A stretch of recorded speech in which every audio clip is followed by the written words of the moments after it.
Hey guys, I'm Nick, and on this episode of the Scran Line, I'm super excited to show you guys how to make a highway unicorn cake. Now, if you've been following me for a while, you know that I've already made highway unicorn cupcakes and macarons. Now, one of those is going to feature on this cake. So this is inspired by my love of Lady Gaga, of course. It's named after one of her songs. I'm going to show you guys how to make it. Let's get stuck into the recipe. Okay guys, so we're going to start from the very beginning. We're going to pop our dry ingredients into a large mixing bowl. So our sugar, flour, baking powder, salt. We're going to mix that until it's well combined. Then we're going to add our softened butter. You want to make sure that's really soft. Mix it until it reaches a crumbly sand-like texture. Next, you want to add your milk, eggs, oil, yogurt. I'm using some strawberry essence, but you can flavour this cake with any kind of essence you like. And we're going to mix that until it's well combined. Then we're going to scrape down the bowl and mix for a final 20 seconds. Now we're going to split the batter into 3 different bowls evenly.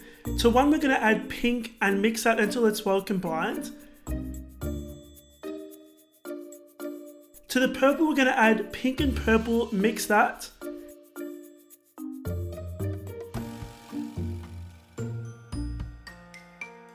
And for the blue food dye.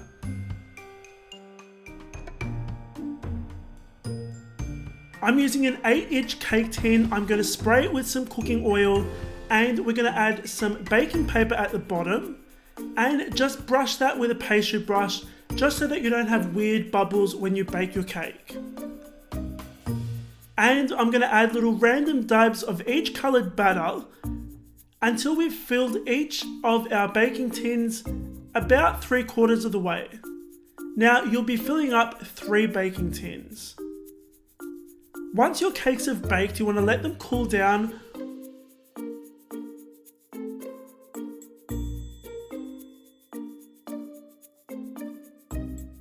I'm using a cake leveler to level my cakes. From each cake tin, I'm going to get about 2 or 3 levels of cake. Now you can do 1 level of cake, you can do 2, it's up to you. I ended up with 8 levels of cake.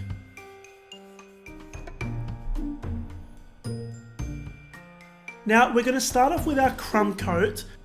We're going to add a dab of Swiss meringue buttercream frosting to our cake plate. We're going to spread that out with an offset spatula and add the first layer of cake. You want to gently press that down so it's really stuck on there. Now we're going to pipe a layer of our buttercream frosting around on that, level it out with an offset spatula, and then add your second layer of cake. You want to make sure it's nice and even. And you're going to repeat this process with all of your layers until you get to the last one. You want to pipe some buttercream frosting on that, and we're going to even it out. Now this doesn't have to be perfect, it can be rough. The point is to trap the crumbs in this coat so that there's no random bits of crumbs in your final coat of buttercream frosting. Even it off as much as you can, and then we're going to pop this into the fridge to chill for 2 hours. Now we're going to colour some buttercream frosting, and we're going to do a blue. We're going to do a purple, which is going to have purple and pink. And we're going to do a pink buttercream as well. Now I've just added these into a piping bag, and we're going to pipe some around the cake. Now this is the best way to get them nice and even. I'm just using a small offset spatula to kind of do like a blending effect between each colour. And then I'm going to use a cake scraper to go around the cake and get it nice and even. Now, because this Swiss meringue buttercream is setting because it's cold in Australia at the moment, I'm actually heating up my cake leveler to make sure that as I go around the cake, it's actually kind of semi-melting it and softening it so I get a nice smooth effect.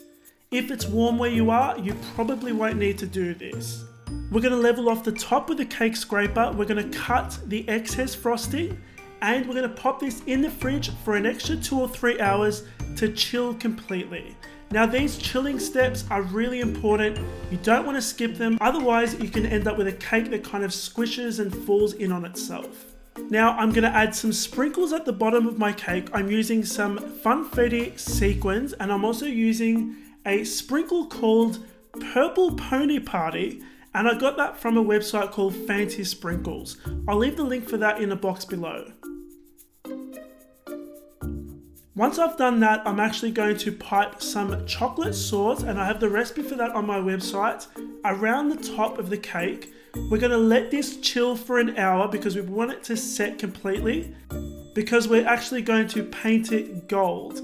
Now the gold is a gold lustre dust, and you're going to mix that with some vodka or vanilla essence. We're going to use a small food safe brush, and we're going to paint the chocolate drips. Now guys, this takes a little while. It takes a little bit of patience. Put on a podcast in the background, listen to Beyonce. Just take your time and have fun with it. It's actually really fun, and the result is so awesome. It's super satisfying.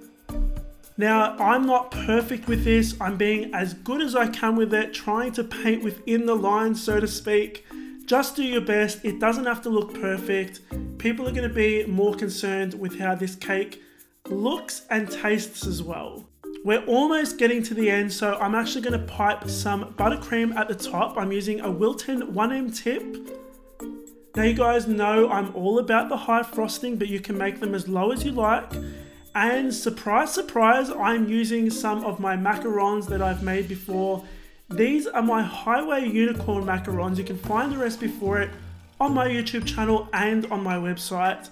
They're super fun to make. You don't have to put them on there. It's completely optional. And guys, that is pretty much it. Now check out how gorgeous the inside of this cake is. Okay guys, so that was my Highway Unicorn cake. I hope you enjoyed watching this video. If you did, hit the like button. Make sure you subscribe as well. You're going to find the recipe on my website, thescranline.com. I've also left a full list of the ingredients in the description box below for you guys. Thanks so much for watching guys, for all the lovely comments you leave every week on every video. I'll see you all on the next episode of the Scran Line.